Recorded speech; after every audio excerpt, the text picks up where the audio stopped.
दोस्तों स्वागत है आप सब लोगों का सोशल मीडिया की ट्रेंडिंग खबरों में। भैया सबसे पहले तो बताना चाहता हूं कि इलेक्शंस की डेट सामने आ चुकी है, लेकिन क्या ही फर्क पड़ता है इलेक्शन से, क्या ही फर्क पड़ेगा, कोई जीते कोई हारे हमें कोई फर्क नहीं पड़ता।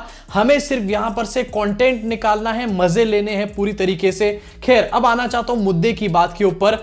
इलेक्टोरल बॉन्ड्स के ऊपर फाइनेंस मिनिस्टर का स्टेटमेंट आ चुका और ये स्टेटमेंट सुनने के बाद मुझे लग रहा है कि क्यों ही दिया भैया स्टेटमेंट, जब आपके पास लॉजिक नहीं था तो बाहर निकल के स्टेटमेंट देके तो आप यहां पर बेवकूफ लगोगे ही सबसे ज्यादा। बिना किसी देरी के आपको ये स्टेटमेंट सुनाना चाहता हूं और देखो एक बार निम्मो ताई ने किस तरीके से रायता फैलाया। मतलब मोदी जी के वैसे बुरे दिन चल रहे हैं और ऐसे ऐसे मंत्री और भरे पड़े रखे हैं। देखो that the money is given after the ED raid happened. For all you know, the money was given earlier. And in spite of that, we went knocking at their doors. Am I making sense? No? What if the companies gave the money and after that we still went and... Nimmo ताई is asking am I making sense और वहां पर जो anchor बैठे हुए हैं वो भी हंस रहे हैं। भाई इससे ज्यादा बेइज्जती किसी भी बीजेपी की नेता की कभी भी नहीं हुई होगी। बात तो सही है। और निम्मो ताई आखिरकार यहां पर बोलना क्या चाह रही है ये भी आपको बता देना चाहता हूं। निम्मो ताई यहां पर कह रही हैं कि बहुत ही आरोप लग रहा है हमारे ऊपर कि हमने ईडी सीबीआई की कार्रवाई यहां पर करी, उसके बाद किसी ने हमारे को इलेक्टोरल बॉन्ड्स के जरिए पैसा दिया। लेकिन कई जगहों पर ऐसा भी हुआ है कि हमारे को पहले पैसा मिला उसके बाद हमने कार्रवाई करी। लेकिन निम्मो ताई शायद आपको फैक्ट्स नहीं पता, इसलिए मैं कह रहा था कि बिना फैक्ट्स के पता ना होने से बोलना नहीं चाहिए। आपकी स्क्रीन पे आपको दिखाना चाहता हूं, चंदा दो धंधा लो। सोशल मीडिया पे ये ग्राफिक बहुत ज्यादा इस टाइम पर ट्रेंड कर रहा है। डीएलएफ के ऊपर रेड की तारीख देखो अपनी स्क्रीन के ऊपर 25 जनवरी 2019 और बॉन्ड खरीदने की तारीख है इनकी 9 अक्टूबर 2019, यानी कि 10 महीने के अंदर अंदर ही इनकी एकदम से आत्मा बदल गई पूरी तरीके से। आगे अपनी स्क्रीन पर देखिए डिवीज लैब करके एक और कंपनी है, इसके ऊपर रेड पड़ती है 19 फरवरी 2019 को और 5 जुलाई 2023 को ये लोग इलेक्टोरल बॉन्ड खरीद लेते हैं। मतलब यहां पर भी वही केस देखने को मिल रहा है कि पहले इनके ऊपर रेड पड़ी उसके बाद इन्होंने इलेक्टोरल बॉन्ड खरीदा। Navayuga engineering, United Phosphorus India, IFB Agro, Yashoda hospital, Hetero Drugs and Hetero Lab, Haldia Energy, Chennai Greenwoods, Hero Moto, Future Gaming and Hotel Services, Jindal Steel and Power, Micro Lab, NCC, Kalpataru project, doctor Reddy's lab, Shirdi Sai electrical. ये सारी ऐसी कंपनियां जिनके ऊपर पहले तो ED या फिर आईटी की रेड पड़ी, इनके ऊपर कार्रवाई हुई और उसके बाद एकदम से इनका हृदय परिवर्तन हो गया, एकदम से ये चले गए इलेक्टोरल बॉन्ड्स खरीदने के लिए। लेकिन निम्मो ताई के हिसाब से यहां पर लॉजिक ये है कि कई सारे लोगों के साथ ऐसा हुआ है कि उन्होंने पहले यहां पर बॉन्ड खरीदे हैं उसके बाद हमने उनके ऊपर कार्रवाई करी है। हाँ ऐसा भी डेफिनेटली हो सकता है कि बॉन्ड खरीदे हो उसके बाद सरकार ने यहां पर कार्रवाई करी हो, लेकिन ये उसी केस में हुआ होगा जब बॉन्ड्स खरीदे होंगे किसी भी कंपनी ने और किसी और पार्टी को दिए होंगे अदर देन बीजेपी। इसके साथ आगे बढ़ना चाहता हूं और एक और आपको दिखाना चाहता हूं, ये खबर भी काफी ज्यादा इस टाइम पर ट्रेंड कर रही है। जो कंपनियों ने यहां पर इलेक्टोरल बॉन्ड्स खरीदे आखिरकार उनका नेट प्रॉफिट कितना था जिस टाइम पर उन्होंने इलेक्टोरल बॉन्ड खरीदे। फ्यूचर गेमिंग की कल भी मैंने आपको यहां पर बात बताई थी, फ्यूचर गेमिंग का सबसे पहले नाम दिया हुआ है। इनका जो बॉन्ड खरीदने का अमाउंट है वो है 1368 करोड़ रुपीस और नेट प्रॉफिट जो है इनका वो 215 करोड़ रुपए। भैया कौन से बिजनेसमैन हैं जो इन बिजनेसेस को रन कर रहे हैं? क्या ये वो बिजनेसमैन तो नहीं है जो विवेक बिंद्रा की क्लास सीख करके हाउ टू डू बिजनेस करने का काम कर रहे हैं यहाँ पे? या फिर यूट्यूब के ऊपर जो आए दिन कोर्सेज बिकते रहते हैं कि how to do proper business, how to do professional business, ऐसा लगता है कि वहां से सीख कर ये लोग आए हैं और इसलिए शायद प्रॉफिट है 200 करोड़ रुपए का और इलेक्टोरल बॉन्ड खरीद रहे 1300 करोड़ रुपए के। भैया तालियां हो जाए इन बिजनेसमैन के लिए। इसके अलावा क्विक सप्लाई चेन भी है, इनका भी जो अमाउंट ऑफ इलेक्टोरल बॉन्ड है वो 410 करोड़ है और प्रॉफिट इनका नेट प्रॉफिट 110 करोड़ है। भैया कोई फर्क नहीं पड़ता, मजे मजे प्रॉफिट आए ना आए इलेक्टोरल बॉन्ड जरूर खरीद लेंगे यहाँ पे। अब जरा आप मुझे बताओ एक बार कॉमन सेंस वाली बात समझ करके कि क्या अगर आपकी दुकान का प्रॉफिट एक महीने में 10,000 रुपए का हो रहा होगा तो क्या आप 40,000 रुपए की चैरिटी करोगे? ऐसा काम दो केसेस में करा जाएगा, या तो बिजनेसमैन बहुत ही महामूर्ख किस्म का इंसान हो या फिर उसके पीछे किसी ऐसे बंदे का पैसा हो जो अपने आप को डिस्क्लोज ना करना चाह रहा हो, छुपे तौर से यहां पर डोनेशन किया जा रहा हो। और इसके अलावा भी आप यहां पर जितने भी नाम देखेंगे, चाहे आईएफबी एग्रो हो, हल्दिया एनर्जी हो, धारीवाल इंफ्रास्ट्रक्चर हो, मेगा इंजीनियरिंग हो, ऑलमोस्ट सबके प्रॉफिट कम है और इन्होंने इलेक्टोरल बॉन्ड ज्यादा के खरीद रखे हैं। इसी के साथ आगे बढ़ना चाहता हूं, सोशल मीडिया पे इस टाइम पर इलेक्टोरल बॉन्ड्स का जवाब ढूंढ लिया है काफी सारा दिमाग लगा के, एकदम बिल्कुल ब्रेन एप्लीकेशन करके। और जवाब क्या है आपकी स्क्रीन के ऊपर। अमित शाह जी ने कल एक स्टेटमेंट यहां पर दिया जहां पर उन्होंने कहा कि बीजेपी को सिर्फ 6000 करोड़ मिले, जबकि बीजेपी के पास 303 एमपीज हैं और अदर जो हैं उनको 14000 करोड़ रुपए मिले हैं, जबकि उनके 242 एमपी हैं। बीजेपी पार्टी से काफी ज्यादा कम, यानी कि उनके पास एमपी है। अब इसका कोई लॉजिक नहीं है, इसका कोई सर पैर नहीं है। सबसे पहली चीज तो यहां पर यह कि बीजेपी सिर्फ अपनी बात यहां पर कर रही है, एनडीए की बात यहां पर क्यों नहीं करी जा रही? वो एनडीए जिसको हम साथ में लेके घूमते हैं हर टाइम, यहां पर उन एनडीए के पार्टनर्स को क्यों मेंशन नहीं करा जा रहा? सिर्फ आपकी आंखों में धूल झोंकने के लिए। दूसरी चीज, हमारे एमपी ज्यादा हैं तो हमारे को इलेक्टोरल बॉन्ड ज्यादा मिलेंगे, इस बात का कोई लॉजिक है? नहीं है। मतलब ऐसे तो बीजेपी के हिसाब से 400 अगर इनके एमपीज आ जाते हैं 2024 में, तो भैया इनका इलेक्टोरल बॉन्ड तो फट करके 10,000 करोड़ का हो जाएगा। और यही सेम लॉजिक पूरा बीजेपी आईटी सेल के द्वारा यूज किया जा रहा है। आपको दिखाना चाहता हूं, तिहाड़ी चौधरी हैं, इन्होंने भी कल एक ब्लैक एंड व्हाइट जो शो बनाया, ये सेम ही दलील इन्होंने पेश करके डाल दी।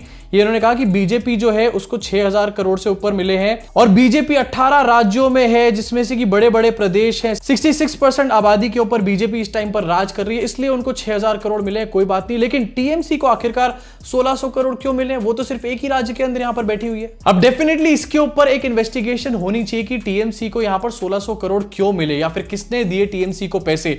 लेकिन इसका मतलब ये नहीं हो जाता कि बीजेपी के ऊपर सवाल खड़े होने बंद हो जाएंगे।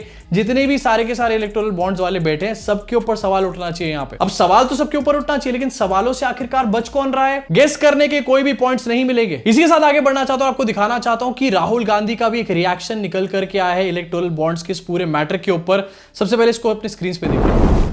सीबीआई और ईडी जैसी चीज नहीं है, वो बीजेपी का औजार है, वो बीजेपी के कंट्रोल में है। हिंदुस्तान में जो हमारे इंस्टीट्यूशंस हुआ करते थे, वो आज इंस्टीट्यूशंस हिंदुस्तान के नहीं है।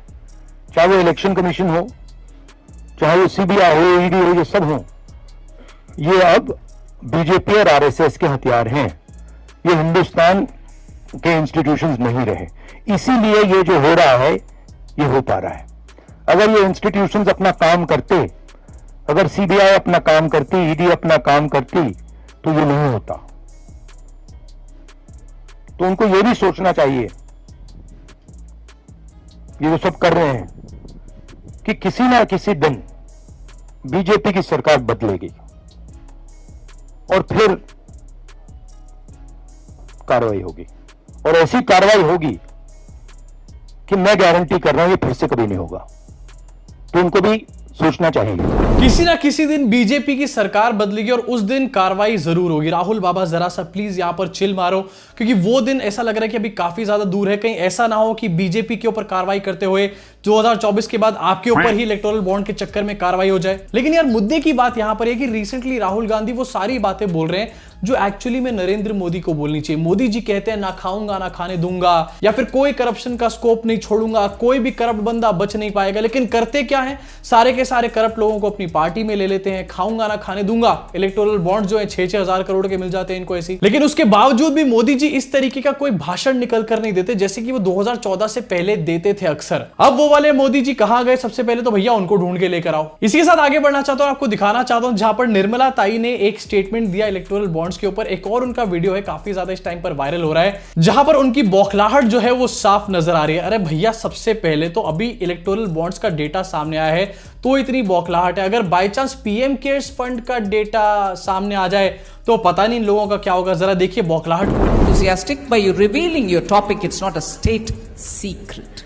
Yeah, ma'am. I love to hear your topic, please. So, ma'am, my topic of thesis is role of sports in work-life balance, in which one of the sector that I have chosen is banking sector. Sports, work-life balance. Yes, ma'am. So my Which question, is the university you've registered yourself in? ma'am, I am from Royal Global University, Guwahati. I see. Yeah. So my first question was related to work-life balance and 5 days working for banking sector, which is just the rumor is going on. No, wait a minute. You're a PhD student, you won't depend on rumors, ma'am. Yeah, You'll ma'am. either depend on first, direct source for research or a secondary source for research. Don't go by rumors. Okay. So, ma'am, what's your stand on this? I don't go by rumors, ma'am. Thank you. Ma'am, I have heard this in news also going on. Ma'am, please, I think let's not engage in cross questioning. So there is one more surprise that I think will make the occasion very memorable. Moving on to social media की next trending खबर, और यहां पर बात करना चाहूंगा उन लोगों के बारे में जिनको एक्चुअली खबर दिखानी चाहिए थी लेकिन नहीं, ये खबर कभी नहीं दिखाएंगे। गोदी मीडिया वाले अंजना दीदी ने फाइनली सोचा कि मैं इलेक्टोरल बॉन्ड्स के ऊपर एक डिबेट शो करूंगी, बहुत कूल लगूंगी, ये सो निष्पक्ष लगूंगी, लेकिन उस डिबेट शो में सारी कहानी उल्टी पड़ गई। और अंजना दीदी को जरा एक बार देखो इस वीडियो के अंदर, भाई अजीब अजीब इशारे कर रही है, पता नहीं क्या कर रही है। अरे कैमरे पे हो दीदी। इसके ये आरटीआई के दायरे में नहीं आती है। हम पूछना चाहते हैं कि प्रधानमंत्री का नाम लगाकर विदेशों से पैसा क्यों लिया गया।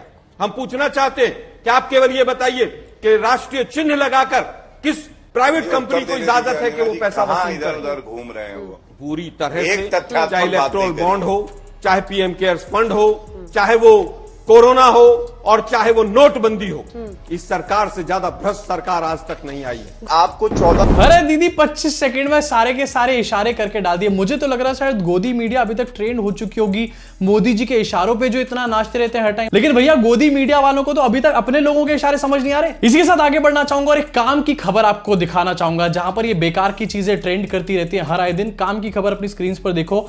अल जजीरा ने एक रिपोर्ट डाली है और ये लिखा है कि India's Modi government rushes to regulate AI ahead of national elections, यानी कि अब मोदी सरकार जो है वो AI के ऊपर भी प्रतिबंध लगाना शुरू हो चुकी है। और ये कहा गया है बड़ी टेक कंपनीज को कि आप कोई भी AI का नया टूल लेकर आओगे उससे पहले आपको हमसे यहां पर परमिशन लेनी होगी। यानी कि अब एक अकेला जो है वो AI से भी डरने लग गया है। भाई कैसे कैसे देखने को मिल रहे हैं। स्क्रीन पर अपने खबर को भी देख लो। As parties deploy AI manipulation, the Indian government has asked tech firms to seek its approval before launching new tools. Critics say this could stifle innovation and free speech. और definitely free speech के ऊपर impact तो आएगा ही आएगा क्योंकि AI को use करके बहुत सारे लोग इस टाइम पर कंटेंट बनाते हैं। हाँ डेफिनेटली यहाँ पर AI का दुरुपयोग भी करा जा रहा है, लेकिन दुरुपयोग के ऊपर रोक लगाओ ना। सारे AI के ऊपर रोक लगाने की क्या जरूरत है। और जिस टाइम पर रश्मिका मंदाना का AI वीडियो वायरल हुआ था उस टाइम पर तो नहीं ये लोग इतने एक्टिवेट हुए थे। इलेक्शन से पहले बहुत ज्यादा फुर्ती आ गई है। इसी के साथ आगे बढ़ना चाहूंगा और एक और काम की खबर आपकी स्क्रीन पर दिखाना चाहूंगा। काफी सारे कुत्तों की ब्रीड यहां पर बैन हो चुकी है। सरकार ने इनके ऊपर बैन लगा दिया है। अच्छी बात है, इनमें से काफी सारी ब्रीड्स काफी खूंखार भी हो चुकी थी, लेकिन असली खूंखार लोग तो भैया पार्लियामेंट में बैठे हुए हैं। अपनी स्क्रीन पर फिर भी देख लो कि आखिरकार किस किस को बैन किया गया है। पिटबुल को, रॉटवाइलर को, वुल्फ डॉग को, अमेरिकन बुलडॉग को, मैस्टिफ को, टेरियर्स को, रशियन शेफर्ड को यहां पर पूरी तरीके से बैन कर दिया गया। और ये देखने के बाद भक्तों के बीच में काफी ज्यादा दुख का माहौल है क्योंकि भैया रशियन शेफर्ड बैन हो चुका है। भक्तों को लग रहा है रशियन बैन। वैसे हैरानगी मुझे ये देखकर हुई कि इस पूरी की पूरी लिस्ट में किसी भी नफरती चिंटू का नाम नहीं है। मैं यहां पर किसी का नाम नहीं लूंगा, लेकिन अगर आप किसी का नाम लेना चाहते हो तो नीचे कमेंट सेक्शन में लिख दो, उसको भी ऐड कर देंगे। इसी के साथ आगे बढ़ना चाहता हूं, सिर्फ कुत्तों पे बैन नहीं लगा है, OTT के ऊपर भी बैन लगना शुरू हो चुका है। अपनी स्क्रीन पर इसको भी देखो। OTT apps band by union government.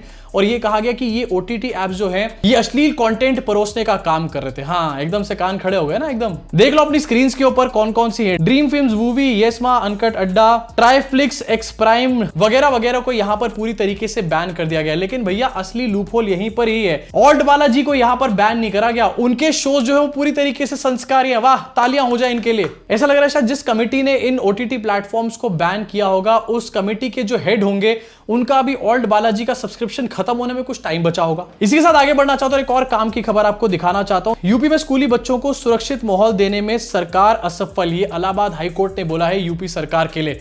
तालियां हो जाए भैया, तालियां हो जाए। काम के ऊपर छोड़ के बाकी सब चीजों के ऊपर इनका ध्यान है और तभी इस तरीके की हालत बनी हुई है। और अभी मोदी जी से कोई जाके पूछ दे तो बोलेंगे डबल इंजन की सरकार है उत्तर प्रदेश के अंदर। अरे भैया यूपी में अगर डबल इंजन की सरकार चली रही है तो आखिरकार बच्चे स्कूल के अंदर भी सेफ क्यों नहीं है। इसी के साथ आगे बढ़ना चाहूंगा और एक और काम की खबर आपको दिखाना चाहूंगा। ये भी स्कूल से रिलेटेड है और अगर आपके बच्चे हैं, खासतौर से आपकी कोई बेटी है, तो आपको इस खबर के बारे में जरूर ध्यान देना चाहिए। अपने स्क्रीन पर देखिए। किसी शिक्षक द्वारा नाबालिग बच्ची को फूल देने और उसे क्लासरूम में जबरन स्वीकार करवाना पॉक्सो एक्ट के तहत यौन उत्पीड़न में आएगा। सुप्रीम कोर्ट ने अपनी ये यहां पर जजमेंट दी है, जो कि काफी बड़ी चीज है एंड काफी अच्छी भी चीज है सुप्रीम कोर्ट की तरफ से, क्योंकि बहुत बार ऐसा होता था कि स्कूल में जो फीमेल स्टूडेंट्स थी उनके साथ ये चीजें होती थी। अब इसको जो है पॉक्सो एक्ट के अंदर माना जाएगा, यौन उत्पीड़न की कार्रवाई होगी ऐसे बंदे के ऊपर जिसने भी ऐसा किया। इसी के साथ सुप्रीम कोर्ट की तरफ से एक और न्यूज न्यूज है। अगर आपको लग रहा होगा कि सब कुछ हैप्पी गो लकी है, सिर्फ भक्तों के पिछवाड़े पर लात पड़ रही है, तो ऐसा कुछ नहीं है।